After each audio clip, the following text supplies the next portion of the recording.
the purpose, spirit, and intent of a century-old law known as the Antiquities Act. This law requires that only the smallest necessary area be set aside for special protection as national monuments. Unfortunately, previous administrations have ignored the standard and used the law to lock up hundreds of millions of acres of land and water under strict government control. These abuses of the Antiquities Act give enormous power to faraway bureaucrats at the expense of the people who actually live here, work here, and make this place their home. This is where they raise their children. This is the place they love. For example, the previous administration designated more than 500 million acres of land and water, including Bears Ears. It did so over the loud objections of the people of this state and their elected representatives. Governor, right? The results have been very sad and very predictable. Here and in other affected states, we have seen harmful and unnecessary restrictions on hunting, ranching, and responsible economic development. We have seen grazing restrictions prevent ranching families from passing their businesses and beloved heritage on to the children that they love. We've seen many rural families stopped from enjoying their outdoor activities, and the fact that they've done it all their lives made no difference to the bureaucrats in Washington. We have seen needed improvements like infrastructure upgrades and road maintenance impeded and foreclosed. We have seen how this tragic federal overreach prevents many Native Americans from having their rightful voice over the sacred land where they practice their most important ancestral and religious traditions.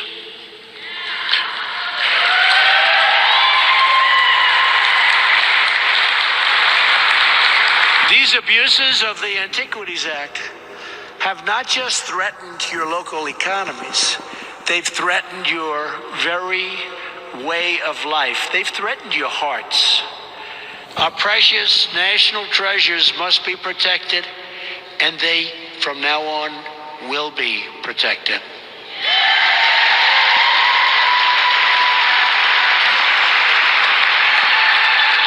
Under my administration, we will advance that protection through a truly representative process, one that listens to the local communities, that knows the land the best, and that cherishes the land the most.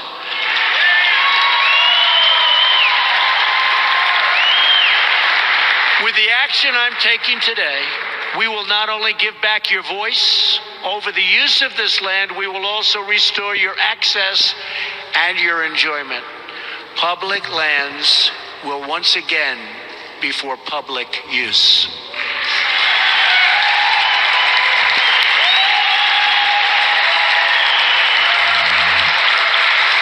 Because we know that people who are free to use their land and enjoy their land are the people most determined to conserve their land.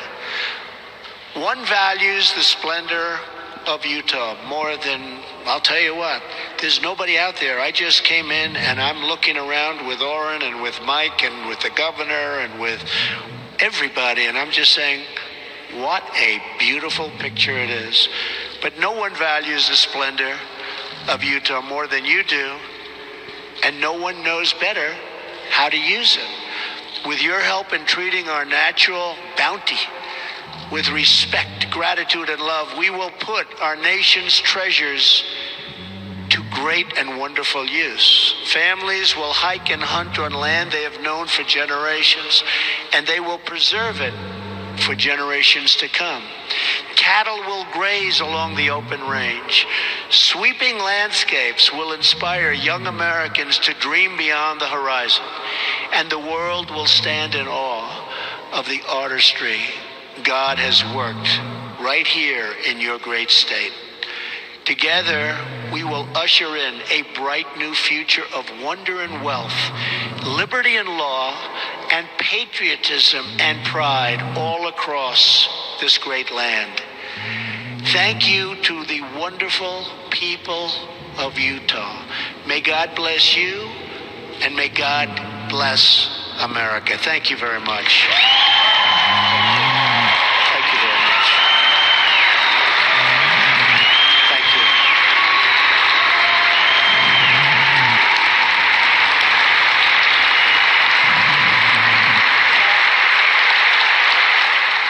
And in your honor, let's bring in Fox News politics editor Chris Stirewalt. That was President Trump. He was speaking in Utah with a big announcement about the Antiquities Act. So I thought I might actually just ask you, Chris, what do you know about the Antiquities Act?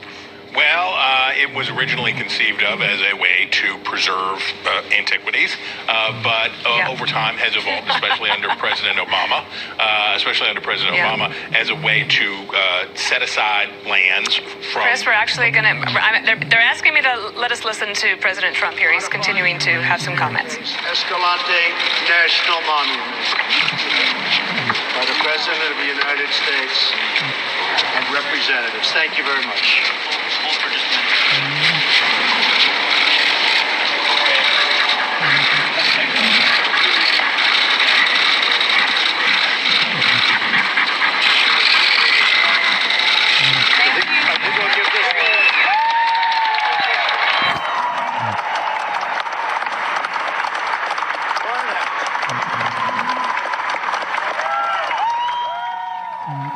Well, that was actually interesting, Chris. So as the president was making that, doing the signing statement, he turned around and he gave the pen to Orrin Hatch. So in the time that I have with you, what might the significance be of Senator Orrin Hatch traveling with President Trump today as the president tries to convince him to do what? Well, we are told that the president is trying to convince him to run for another term in the United States Senate. This is the longest-serving Republican senator in history, and the president wants him to go again. He wants to go. The reason for him to want Hatch to run again is that Hatch's essentially designated successor is Trump's longtime foe, Mitt Romney, and that if Hatch steps aside, Hatch has said publicly many times that if Romney would agree to run for his seat, that he would step aside, that Hatch would step aside and let Romney, who is beloved by his fellow Mormons in Utah, that Romney would be able to waltz right into that seat. That means trouble for Trump later, because then he'd be sparring with him in the same way maybe he has with Bob Corker, that he has with Ben Sass, others in the Senate who sometimes don't give the president a little back talk. When does Orrin Hatch have to make that decision? Is there a deadline? Yeah, we have a filing deadline coming up early in 2018, and what you would think we would see would be that Hatch would run the clock out and then make good on his promise to Romney and hand it over, unless the president has convinced him today and throughout recent days. And also, by the way, don't overlook the significance of Trump making nice with the leaders of the Church of Jesus Christ of the Latter-day Saints. Him hanging out with the Mormons and making good with them could be a way to try to bridge some of the antipathy that Utahns had felt towards the president during the 2016 election.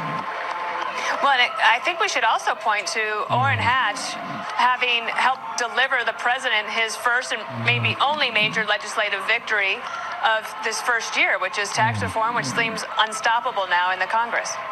Well, anything is unstoppable till it's stopped. We'll see how they do in conference. Remember, there are significant differences between the House and Senate versions of this legislation that is going to have to get ironed out by the conferees, and then it's got to pass both houses. But yes, no question, Hatch has done yeoman work for Trump, getting this done, getting this through. Does Hatch see this, though, as a valedictory at the end of a long career, or does he see it as reason to stay? And can Trump convince him to keep Mitt Romney away from Washington? So, and then in addition to that, we got news just before the show started that the minority leaders, Chuck Schumer and Nancy Pelosi, have accepted an invitation from the White House to go back and visit with the president on Thursday. Remember, they canceled on the meeting last week after the president tweeted that there was no deal to be made. But now they do have some significant legislative work. The governing of the country has to continue. So everyone's going to get together on Thursday. How do you think that will go? Well, this week is already tipped into a cocked hat. It's a total mess because they have not just, because we have a government shutdown deadline coming on the 8th. It's now. The time is now. The Republicans are looking for a 2-week punt so that they can try to roll it all together and do one of those everlasting gobstopper numbers at the end of the year. But this week, it's not just that, but it's also DACA and it's also military authorization. It's all of these things that have to get done. They got to get done right now. So Pelosi and Schumer are going to the president and say, okay, you need 8 Democrats in the Senate to pass anything on all of this stuff. What are you going to give us? Well, what do you think he would give them? Anything? Well, I mean, it has to be something. But cheeseburgers, I don't know. He'll give it. What Trump needs here is not to be perceived as caving to Democrats on any key points. And the place at which his base is the most testy is on the question of immigration. That's where they're going to try to goad the president. They're going to try to force him on what they call these dreamers, young adults who are brought to the United States illegally as minors. They're going to try to push him really hard on that. His base is unforgiving. Maybe he can find some other sweetener for them. And remember, the key to this always is, if it's about money, in Washington it doesn't matter because they don't care anymore how big the debt and deficits are. So maybe there's a way just to borrow another couple $1 trillion and make everybody happy. Well, maybe through the tax cuts giving us more economic growth, that won't be a problem? No, I don't know. I don't think that's going to work. Isn't it interesting to watch a Republican president? You know, there is a big difference ideologically between liberal and conservative presidents when it comes to the use of federal lands. And what President Trump did today, for some Republicans, would have been unthinkable because the negative press coverage about being against the environment, it could be so overwhelming. And yet he gave a convincing case there about, as a conservative, saying, I believe that Utahns can have the best understanding of their land and that you can best use it. So I'm turning it back over to you in large part, about 85% of those monuments. Well, maybe think about it this way. Number one, as you know, as a Westerner, this is a huge issue. The enormous amount of land that the federal government controls in the West is a huge issue for Western voters. But also this, there's a lot of ways in which Barack Obama created the Donald Trump presidency, not just in the fact that Republicans picked Trump as their nominee and that Trump won and all of that. Obama went way farther with these sorts of designations than his priors. This is all part of, if we recall, I have a pen, I have a phone, I can do what I need to do because these intransigent Republicans in Congress do all these things. That is, as it has turned out, been quite dire for a lot of liberal concerns because since Obama did it in shortcut fashion, that means that it can be unshortcutted. And what Trump's really doing here isn't creating, he said it was historic, he said it was this. Really what it's doing is just reverting to undoing Obama. And that's really the biggest part of Trump's mandate to his base, which is to wipe Obama from the history books, destroy Barack Obama's legacy. And he did a good chunk of it right there. All right, Chris Starwalt, thank you so much. We appreciate it. Get home safe. And as we continue to watch, thank you, I will. We continue to watch President Trump still on the stage in Utah, just leaving now, and controversy mounting over one of the president's tweets on the Mueller Russia investigation. The president tweeting Saturday that he had to fire his then National Security Advisor Michael Flynn because Flynn had lied to the FBI. That is raising questions about whether he obstructed justice when he later fired former FBI Director James Comey. Mr. Trump's lawyer later taking credit for writing the tweet. Meanwhile, White House counselor Kellyanne Conway says she's still waiting for evidence of collusion. So let's bring in our legal panel. Renato Mariotti is a former federal prosecutor and partner at the Thompson Coburn law firm. His first time on Fox, and I'm glad you're here, sir. And Josh Blackman is an associate professor at the South Texas College of Law, specializing in constitutional law. So we have a great legal panel for you here. Since your first on Fox appearance is here with me on the Daily Briefing, Renato, explain to me, is the president and his legal team expanding their legal liability with these tweets and then talking about the tweets, or does it not matter? I think so. I mean, the typical strategy for a legal team is to have the lawyers issue these carefully crafted statements. And I think we've seen that from some of the other legal teams in this case, like Jared Kushner, where you have these very carefully crafted statements that are clearly written by a lawyer.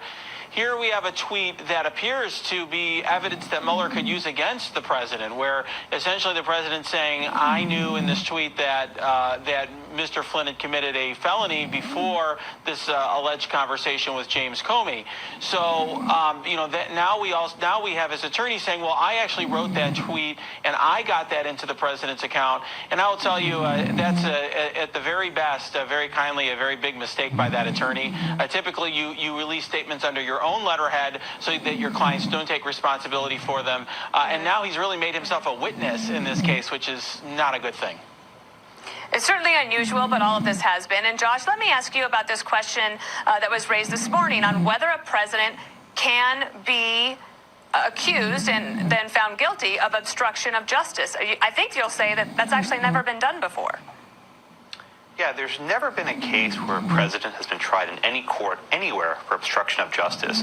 And the core constitutional question is this: can the president go to jail for exercising his own constitutional authority?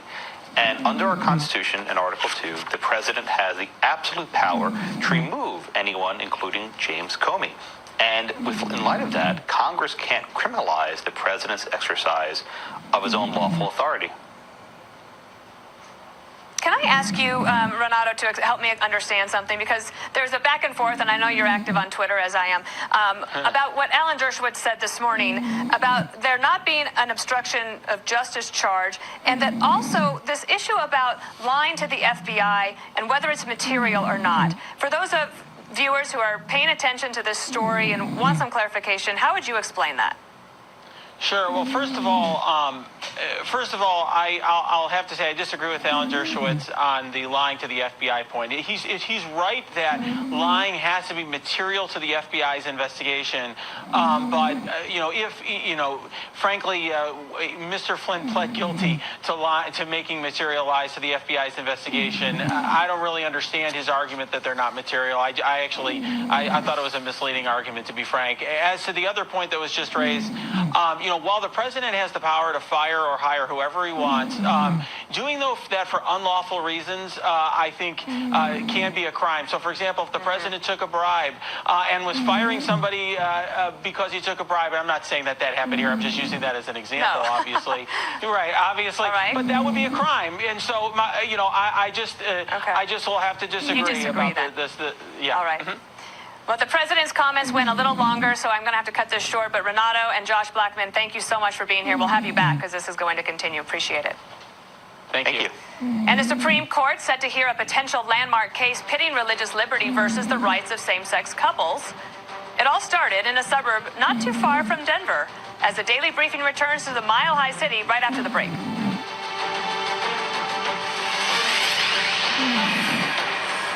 Charging the president with obstruction of justice? That would cause a constitutional crisis in the United States. Why Alan Dershowitz says it won't happen tonight on the Ingram Angle.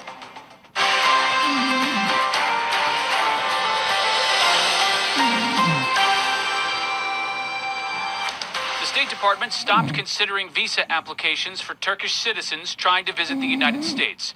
Turkey retaliated and announced the same for Americans traveling to Turkey. The arrest of a U.S. consulate employee prompted this latest argument between the two countries. The deterioration of their relationship goes back much further. These actions are deeply disturbing to us. We remain very concerned with the situation over there. The State Department says this is the second time Turkish authorities this year arrested a U.S. diplomatic employee. Both are Turkish citizens. This arrest has raised questions about whether the goal of some officials is to disrupt the longstanding cooperation between Turkey and the United States. If true, this would put the people who work with and work at and visit our diplomatic facilities at risk. There are also Americans imprisoned in Turkey, and the State Department says Turkey arrested 200,000 in connection with a failed coup attempt last year. How did these spies infiltrate the American consulate? If they didn't infiltrate the American consulate, who put them there? These issues should be elaborated. Turkey's government also wants the U.S. to surrender a Pennsylvania-based cleric it holds responsible for the coup attempt last year. The government's differences go even deeper. A brawl between Turkish security forces and protesters in May. Turkish objections to the U.S. partnership with Kurdish forces to fight ISIS. And Turkish President Erdogan's consolidation of power and increasing authoritarianism.